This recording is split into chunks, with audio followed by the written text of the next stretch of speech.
प्यारे विद्यार्थियों, संस्कृत की इस लाइव क्लासेस में आपका स्वागत है। पिछले क्लास में हमने संधि के विषय में पढ़ रहे थे और संधि में भी हमने दीर्घ संधि पढ़ चुके थे। उसके पश्चात हम यण संधि के विषय में अध्ययन कर रहे थे। जैसा कि मैंने आपको पिछली क्लास में बताया कि साहब यण संधि विधायक जो सूत्र है वह है आपका इको यणसी, और उसमें मैंने आपको ये समझाया था कि ई उ री और लृ, इसके पश्चात यदि अगर असमान स्वर हो, इसके पश्चात यदि अगर असमान स्वर हो तो वहाँ आपकी यण संधि होती है। ये मैं आपको पिछली क्लास में बता चुका था और मैंने आपको समझाया था कि ई के स्थान पर यह आदेश, उ के स्थान पर व आदेश, री के स्थान पर र आदेश और लृ के स्थान पर आपको ल आदेश करना होता है। यानी ई तो हट जाएगा और ई के स्थान पर यह आ जाएगा। ठीक उसी प्रकार उ हट जाएगा, उ के स्थान पर व आएगा और री के स्थान पर र और लृ के स्थान पर ल, ये आदेश होते हैं। इसका मैं आपको इस ई वाले, उ वाले और री वाले, इन तीन के हम एग्जाम्पल पढ़ चुके थे। फिर भी एक एक एग्जाम्पल मैं आपको और समझा देता हूं। जैसे कि वी प्लस आख्या, तो बेटाओ यहां वी में क्या मिला हुआ है, ई, और इधर है जो आपके वह है मेरे बेटाओ आख्या। तो प्लस के पहले ई आ रहा है और प्लस के पश्चात आ जो कि असमान स्वर है। प्लस के पश्चात क्या आ रहा है, आ जो कि असमान स्वर है। तो यहाँ पर आपकी यण संधि होती है और आपको ई के स्थान पर यह आदेश करना होता है। तो ये वह आधा, ई के स्थान पर आप करोगे यह, ठीक है। तत्पश्चात पीछे क्या लिखा हो बेटा, आख्या।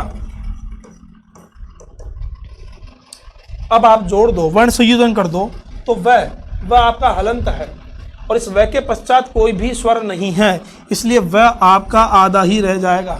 और आधा वह इस प्रकार से लिखते हैं। पीछे क्या लिखा हुआ है, यह में क्या मिलाना है आपको, आ, तो या। पीछे क्या लिखा हुआ, आधा ख और या, और ये शब्द बन गया आपका व्याख्या।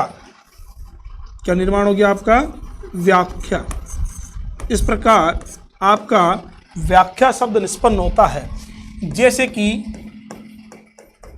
वी प्लस अस्तो, तो डायरेक्ट जोड़ सकते हो। वी में से ई को हटा दो, तो जब वी में से ई हट जाएगा तो वह कैसा रह जाएगा आपका, आधा। और ई के स्थान पर बेटा क्या आदेश होगा, यह में अ मिल जाएगा तो यह पूरा। आगे लिखा हुआ है आधा से अंत में त, तो क्या बन जाएगा, व्यस्त। वी प्लस अस्त बराबर व्यस्त। वी प्लस उत्पन्नम बराबर व्युत्पन्नम, वी प्लस उत्पन्नम बराबर व्युत्पन्नम, ठीक है। मधु प्लस अरि, यहां पर आप देखोगे बेटा कि ध में क्या मिला हुआ है, उ, और पीछे क्या लिखा है बेटा, अरि। अब उ के स्थान पर मेरे बेटा होता है वह, पीछे क्या लिखा हुआ है, अरि। अब मिला दो मैं, ध कैसा रह जाएगा, आधा। वह में अ को मिला दो, वह पूरा। पीछे क्या लिखा हुआ है, री, तो आपका शब्द बन जाएगा मध्वरी, ठीक है। जैसे कि बताया था मैंने आपको, सु प्लस आगतम बराबर स्वागतम, अनु प्लस अय बराबर अन्वय। डायरेक्ट सीधे जोड़ सकते हो आप कि अनु प्लस अय, तो यहां पर आप पाओगे अनु प्लस अय में कि अ, अब नु में क्या मिला हुआ है, उ, तो उ हटा दो, न कैसा रह जाएगा, आधा। और उ के स्थान पर वह में अ मिला दो तो वह पूरा, और यह क्या बन जाएगा, अन्वय है, ठीक है। तो उ वाला एग्जाम्पल भी आपका जो है समाप्त होता है। आगे बढ़ेंगे हम। तो बेटाओ मैंने आपको पिछली क्लास में बताया था पितृ प्लस आज्ञा, तो मैंने आपको एक चीज बताई थी कि जब भी आप यण संधि करो तो आपको कुछ नहीं करना है, डायरेक्ट इस त्रि के स्थान पर त्रय कर दो। त्रि के स्थान पर क्या कर दो? त्रय। तो ये पी त्रि के स्थान पर क्या हो जाएगा? त्रय आधा, तो ये त्रय हलंत, पीछे क्या लिखा हुआ है? आज्ञा। अब आप जोड़ दो भाई, तो पी त्राज्ञा। जैसे कि मातृ प्लस आदेश, तो बेटा वो मात्र त्रि के स्थान पर त्र हो जाएगा, त्र में आ को मिला दो तो क्या बन जाएगा? त्रा देश, मात्रादेश है। मातृ प्लस आदेश बराबर मात्रादेश, ठीक है। जैसे कि भातृ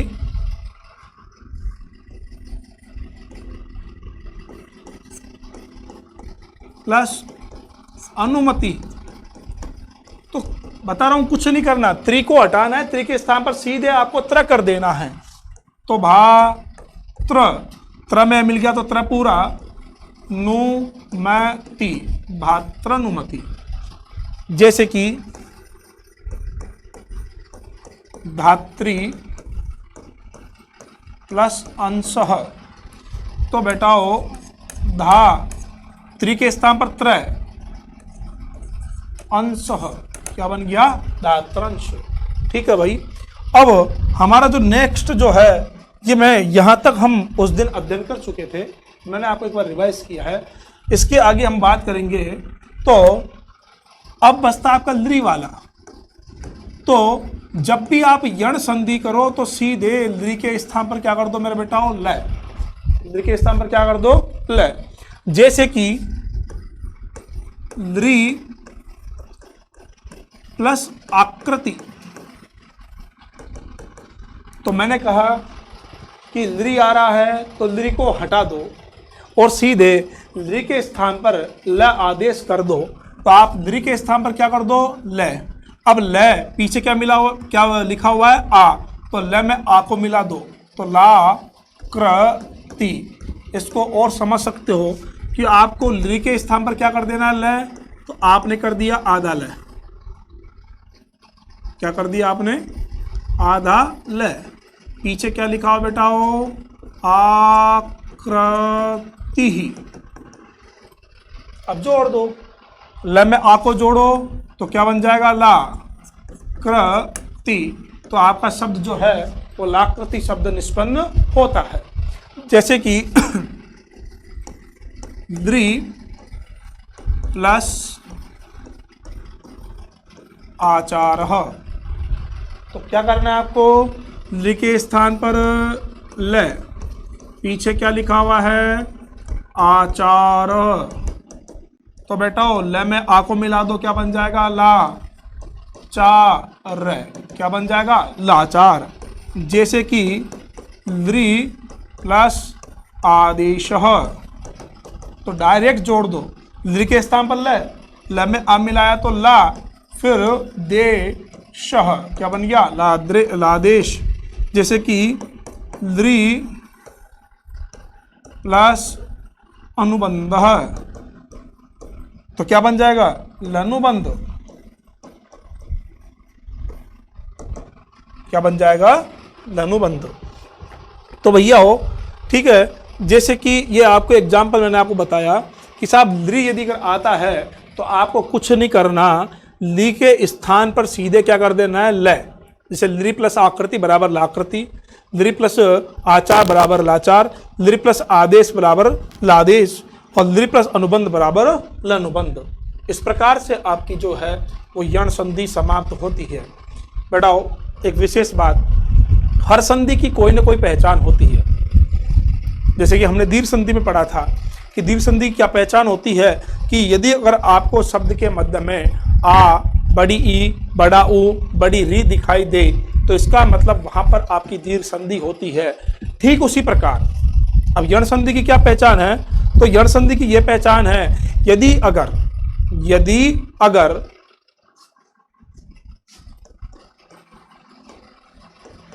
आधा वर्ण हो, किससे पहले? य और व से पहले। यदि अगर यह और वैसे पहले आधा वर्ण हो तो भी आपकी वहां पर यण संधि होती है। यह आपकी पहचान है। ये क्या आपकी पहचान, किसकी पहचान? यण संधि की पहचान। भाई यण संधि की पहचान क्या है? तो यदि अगर यर वैसे पहले आधा वर्ण हो तो आपकी वहां पर यण संधि होती है।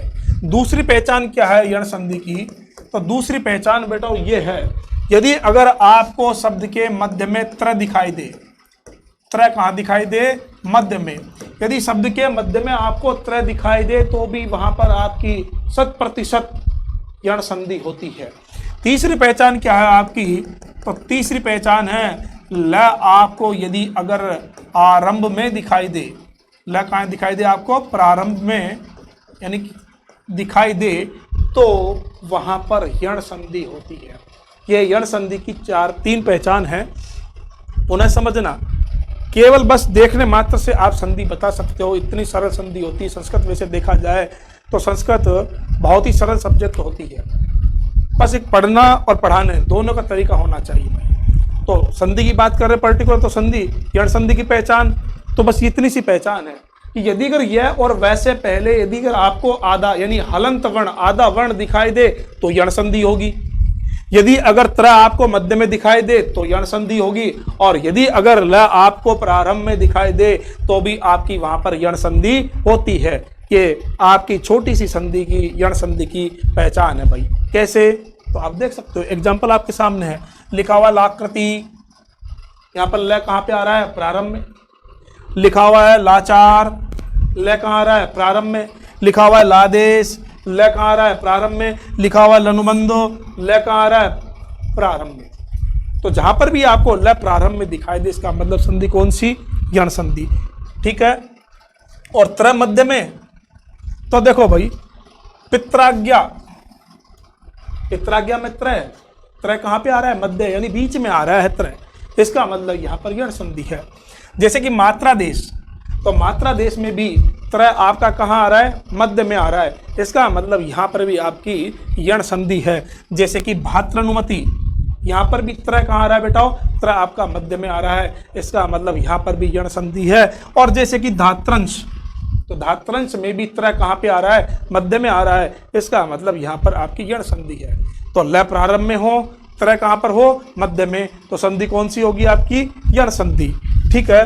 और मैंने आपको बताया था कि यह और वैसे पहले कौन सा वर्ण हो? आधा वर्ण हो।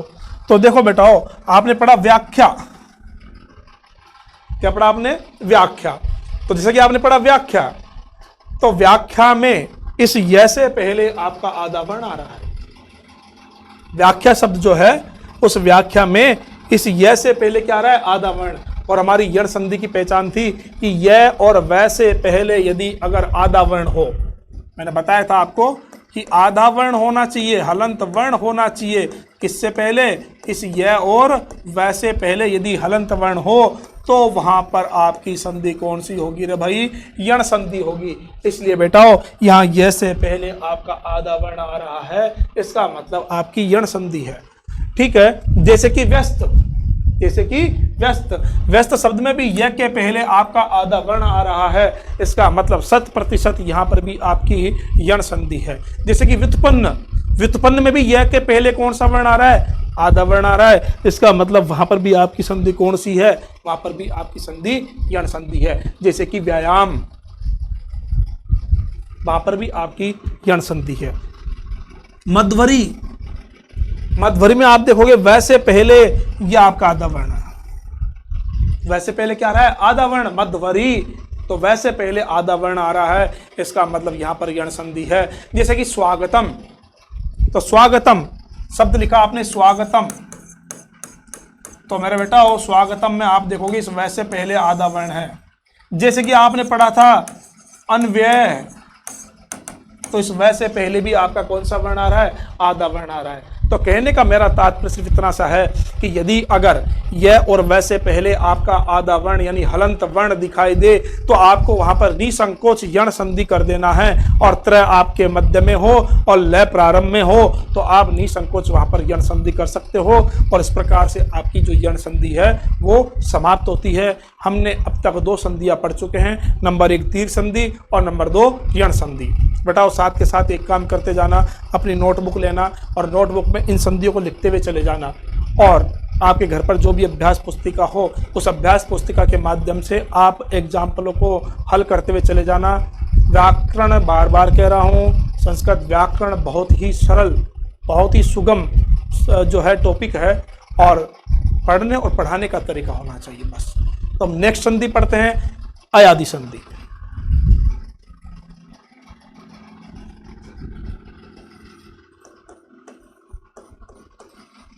अयादि संधि, अयादि संधि सूत्र आपका एचो अयवा याव है, एचो अयवा याव। सूत्र को आपको याद करने की आवश्यकता नहीं है, एचो अयवा याव है, यह सूत्र आपकी जो है वो अयादि संधि करता है। अब साहब ये सूत्र अयादि संधि करता कहां पे है तो समझना भाई, यदि अगर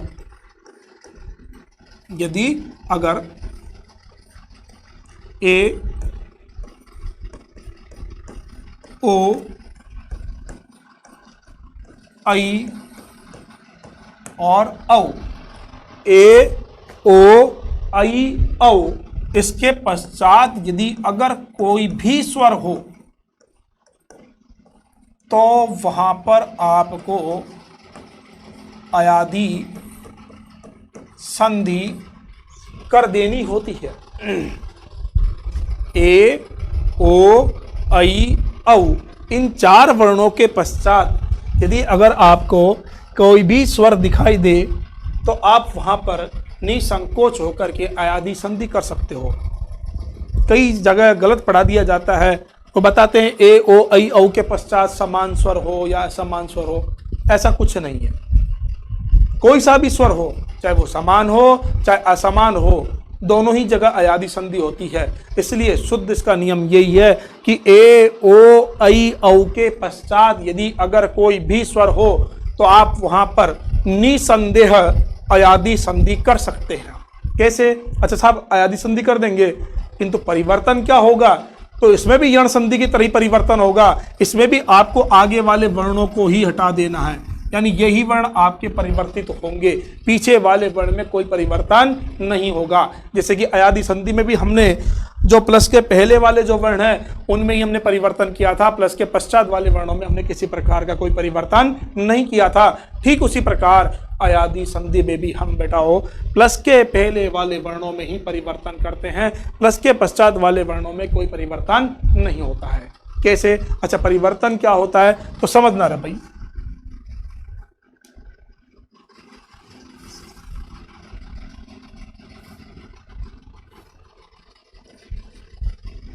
परिवर्तन क्या होता है भाई? तो परिवर्तन ये होता है बेटा,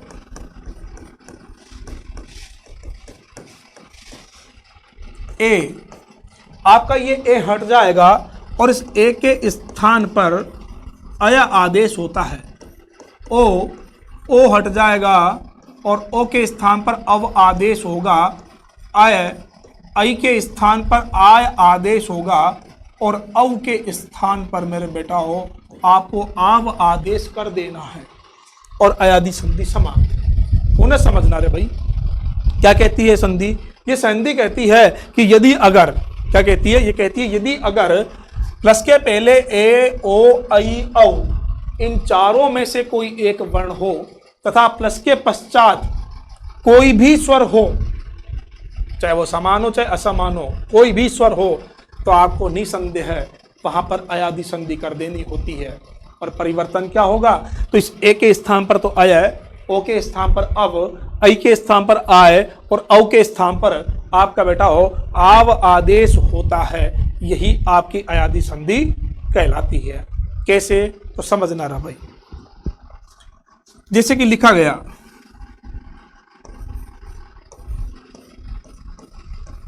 ने प्लस अनम, ने प्लस अनम। तो बेटाओ प्लस के पहले या प्लस के पहले क्या है, ने, और ने में क्या मिला हुआ है, ए। कैसे, पदच्छेद करके देख लीजिए, इसको अलग करके देख लीजिए कि ने शब्द का निर्माण हुआ है न और ए से। न में जब आप ए जोड़ देते हो तो बेटाओ ने शब्द का निर्माण होता है। पीछे क्या लिखा हुआ बेटा हो, पीछे लिखा हुआ है अनम, पीछे क्या लिखा हुआ है, अनम। अब आप देखोगे कि प्लस के ठीक पहले ए आ रहा है और प्लस के ठीक पश्चात क्या आ रहा है, ए। तो प्लस के पहले ए, वो सॉरी प्लस के पहले ए, यानी इन चारों में से कोई एक वर्ण होना चाहिए, तो एक वर्ण है ए। और प्लस के पश्चात तो कोई भी स्वर हो, तो यहां पर स्वर है ए। तो संधि कौन सी, अयादि। परिवर्तन क्या होगा, ये ए हट जाएगा और इस ए के स्थान पर आपका अय आदेश होगा। तो आपको क्या कर देना बेटा हो, इस ए के स्थान पर आपको आदेश कर देना है अय। ये ए हट गया और ए के स्थान पर आपने क्या किया, अय। और पीछे क्या लिखा हुआ मेरे बेटा, पीछे लिखा हुआ है अनम,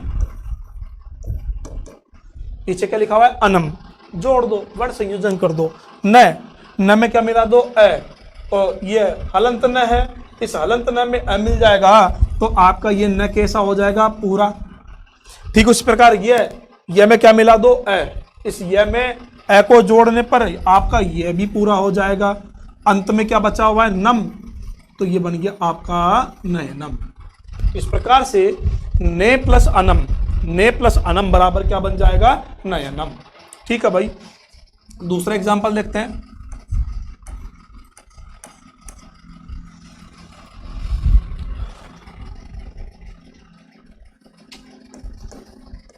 ओ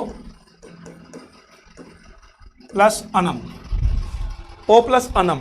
तो आप बेटा हो इसका पदच्छेद करो कि पो शब्द के सॉरी प्लस के पहले क्या लिखा हुआ है, पो में आप जब बोलोगे तो आपको अंत में ध्वनि किसकी आएगी, ओ की। इसका मतलब प्लस के पहले क्या है, ओ, अंत में बचा ओ, इसका मतलब प्लस के पहले आपका है ओ। आप इसको पदच्छेद करके देखिए तो पै में क्या मिला हुआ है, ओ। तत्पश्चात अंत में क्या लिखा हुआ है, अनम, अंत में क्या लिखा हुआ है, अनम। तो प्लस के पहले आपका क्या आ रहा है, ओ, अंत में क्या आ रहा है, कोई स्वर। तो इस ओ के स्थान पर आपको क्या परिवर्तन कर देना है, अव। तो पै ओ के स्थान पर आपने कर दिया अव और अंत में लिख दिया आपने अनम। जोड़ दो, पै में अ को मिला दिया तो पै पूरा, वै में अ को मिला दिया तो वै पूरा, और अंत में क्या लिखा हुआ है, नम। तो आपका जो ये शब्द है वो क्या बन गया बेटा, पवनम।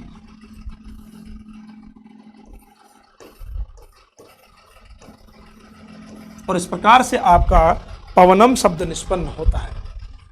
ठीक है, ए के स्थान पर आय, ओ के स्थान पर अव, ऐ के स्थान पर आय और औ के स्थान पर आपको किसका निर्माण करना है, आव। ये आपको आदेश करने हैं। ठीक है, जैसे कि फॉर एग्जाम्पल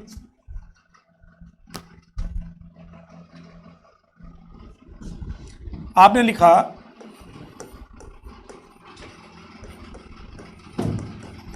गई प्लस अकह, गई प्लस अकह। तो देखो स्टेप बाय स्टेप आप करो, आराम से समझ में आएगा। गई में क्या मिला हुआ है, आई, यानी ग में क्या मिला हुआ है, आई। अंत में क्या लिखा हुआ बेटा, वो अकह, क्या लिखा हुआ है, अकह। तो इस आई के स्थान पर आपको आदेश करना है बेटा हो आय। आगे क्या लिखा हुआ है, ग, पीछे क्या लिखा हुआ है, अकह। अब आपको कुछ नहीं करना, इसको जोड़ देना है। तो ग में आ को जोड़ दो, क्या बन गया, गा। य में अ को जोड़ दो, क्या बन गया, ये। अंत में क्या लिखा हुआ बेटा, वो कह। और आपका ये शब्द निष्पन्न होता है कौन सा, गायक। गई प्लस अकह, गई प्लस अकह बराबर शब्द क्या बनेगा आपका, गायक। ठीक है, उसी प्रकार शब्द आपका पौ प्लस अकह, क्या शब्द बेटा, पौ प्लस अकह। तो बेटा पौ में क्या मिला हुआ है, औ। तो पै औ अकह। अब आप देखोगे कि प्लस के पहले क्या आ रहा है, औ। तो औ के स्थान पर आपको क्या कर देना है, आओ। अंत में क्या लिखा हो बेटा, वो अक है, जोड़ दो। प में आ को मिला दिया, क्या बन गया, पा। व में अ को मिला दिया, क्या बन गया, व। अंत में क्या लिखा हो बेटा, वो क। क्या शब्द बन गया, पावक। पौ प्लस अक बराबर पावक है। तो इस प्रकार से आपका पावक शब्द संपन्न होता है, निष्पन्न होता है। अब आप कोई सा भी एग्जाम्पल जोड़ सकते हो, जैसे कि लिखा गया बेटा हो ओ प्लस इत्र, सीधे जोड़ दो आप, ओ प्लस इत्र। तो बेटा पो, तो प में क्या मिला हुआ है, ओ, तो प को अलग कर दो। ओ के स्थान पर क्या हो जाएगा, अव, तो प में अ मिल गया, तो प पूरा। और व में क्या जोड़ दो, ई, तो ई। अंत में क्या है, त्र, तो त्र। तो शब्द क्या बन गया आपका, पवित्र। पो प्लस इत्र बराबर पवित्र। जैसे कि लिखा हुआ है बहु प्लस उक है, बहु प्लस उक है। तो बहु में यानी भ में क्या मिला हुआ है, औ, तो भ को अलग कर दो। अब भ में मिला क्या हुआ है, औ। औ के स्थान पर आदेश क्या हो जाएगा, आव, तो भाव। अब व में किसको जोड़ दो, ऊ को। अंत में क्या लिखा हुआ है, क, तो शब्द क्या बन गया आपका, भावुक है। बहु प्लस उक है बराबर भावुक है। तो इस प्रकार से आपका जो है ये भावुक शब्द निष्पन्न होता है, संपन्न होता है। अब आप कोई सा भी बना सकते हो, जैसे कि धो प्लस अन है, तो क्या बन जाएगा बेटा, दवन। दो प्लस अन बराबर दवन है। ठीक है, तो पुनः समझना भाई, आज हमने पढ़ी कौन संधि, अयादि संधि। अयादि संधि क्या कहती है बेटाओ, अयादि संधि कहती है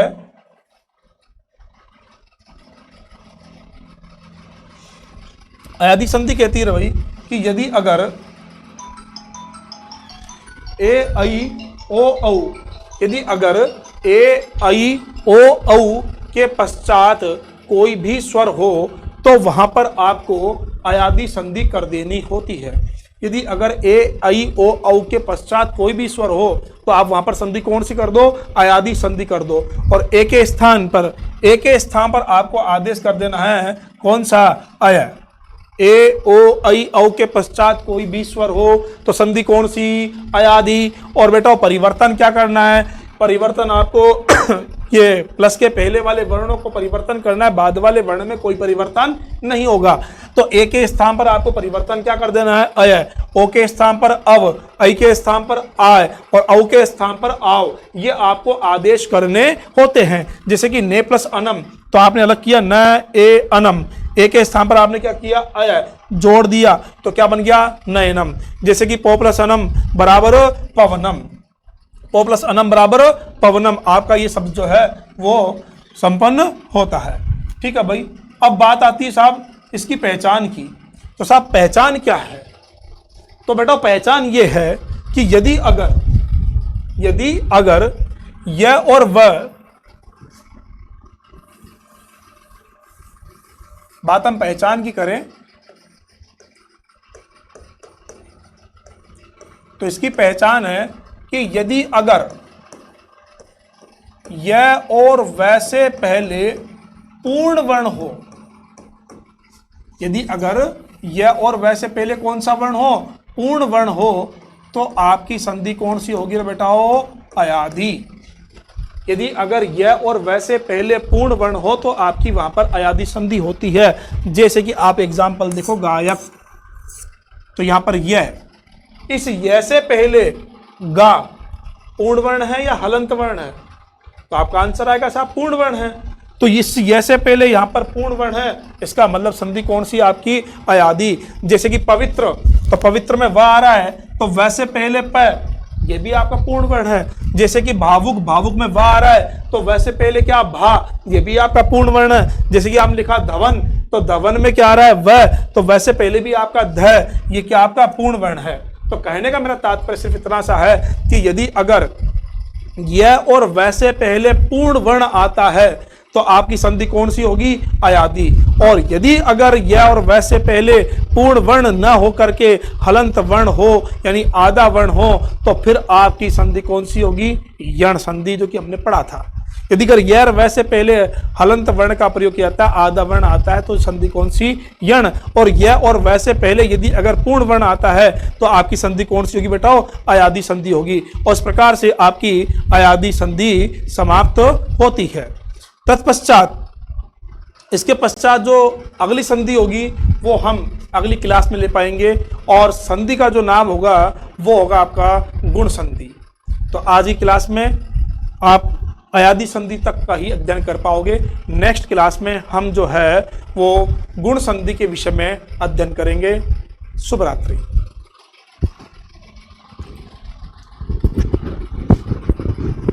हाँ तो